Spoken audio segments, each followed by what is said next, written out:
We all like to think our opinions are our own, right? But what if they aren't? What if someone else put them there? Today, we're going to pull back the curtain on something called the third-party technique. It's this super powerful, kind of invisible way of persuading people, and it's shaping what you believe, like every single day. So let's just pause for a sec. When you really need advice, like real advice, who do you turn to? Is it your mom, your best friend, maybe some expert you follow online? The people whose voices we just let in, no questions asked. Yeah, that's where this whole thing gets really interesting. You know who I'm talking about, right? Maybe it's that friendly doctor you always see on TV. Super reassuring. They'll talk about a new supplement, and because they've got that whole expert vibe and seem to genuinely care, it just feels like, oh yeah, that's solid advice. Totally trustworthy. Or hey, maybe it's not a doctor. Maybe it's your favorite lifestyle influencer. You know the one. They rave about a product that literally changed their life. And because you feel like you know them, that recommendation doesn't feel like an ad. It feels personal. It feels authentic. And then, of course, you've got the celebrity, that super likable actor or musician. As soon as they back a cause, bam! It suddenly seems so important, so obviously the right thing to do. It's simple, really. We like them, so we're probably going to like what they're selling, whether it's a product or an idea.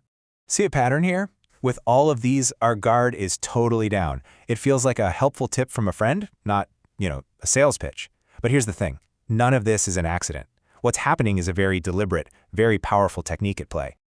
Okay, so this is what's called the third-party technique. And honestly, the idea behind it is kind of brilliant in its simplicity. Imagine you have a message coming from a source you probably wouldn't trust, right? Like a big corporation or maybe a political group. So what do? You don't deliver the message yourself. You give it to someone people do trust to say it for you. The message is exactly the same, but the messenger changes everything. And you might be thinking, this is some new, sneaky internet thing, but nope, not at all. The third-party technique has been a major player in public relations for, over 100 years. The only thing that's changed is that it's now on this massive global scale. So let's go back a bit. Way back in the early 1900s, this PR genius named Carl Bayer basically wrote the playbook. He figured out that big companies were terrible at defending themselves. So he got doctors, academics, and local community groups to deliver their message for them.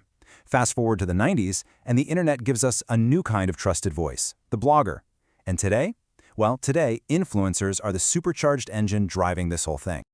Okay, just look at this. It's basically the same playbook, just with different uniforms. The doctors and professors of yesterday, they're the influencers and sponsored creators of today.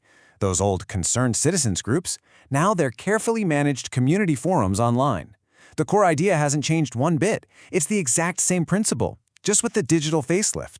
And this quote right here just nails the modern version of this. Trust, relatability, and authenticity are no longer byproducts, they are now the product itself. Think about that. Those feelings, that's what's actually being sold to you. So how does this actually show up in our daily lives? Well, you can kind of break it down into 4 main types, and they range from super obvious to, wow, incredibly subtle. All right, let's break them down. We've got the fully orchestrated campaign, the classic paid endorsement, what I call the well-meaning messenger, and finally, it gets really close to home, friends and family.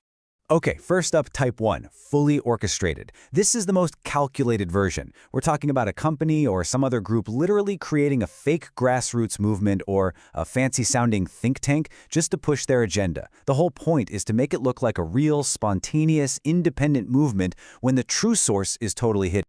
All right, next up is type 2, the one you see a million times a day, the paid endorsement. This is your classic hashtag ad post. The connection isn't a secret, right? But here's the clever part. The persuasion doesn't come from the hashtag.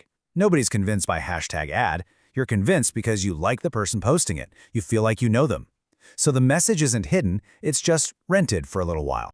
Okay, now type 3. This is where things get really tricky. We'll call them well-meaning messengers. The person sharing the idea is 100% sincere. They're not getting paid, they're not lying, they're just repeating something they heard and genuinely believe, but they have no idea where that information actually came from. And because their belief is so real, man, this can be the most effective type of all. And that brings us to the final level, type 4, friends and family.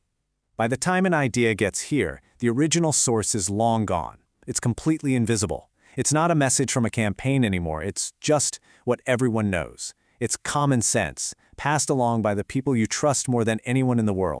Okay, so now that you know this pattern exists, it's like you've unlocked a new superpower. It gives you a brand new and way more powerful question to ask whenever you come across new information. So instead of automatically asking yourself, do I agree with this?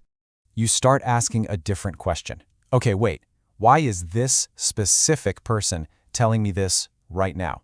The real question is, who benefits if I believe this? It teaches you to look right past the message itself and start looking at the messenger. And look, let me be super clear. The point of all this isn't to turn you into a cynic who doesn't trust anyone. Not at all. It's just about having awareness. It's about hitting the pause button for just a second and asking, whose voice am I really hearing, before you let an idea become one of your own? Really, it all boils down to one simple but incredibly powerful question.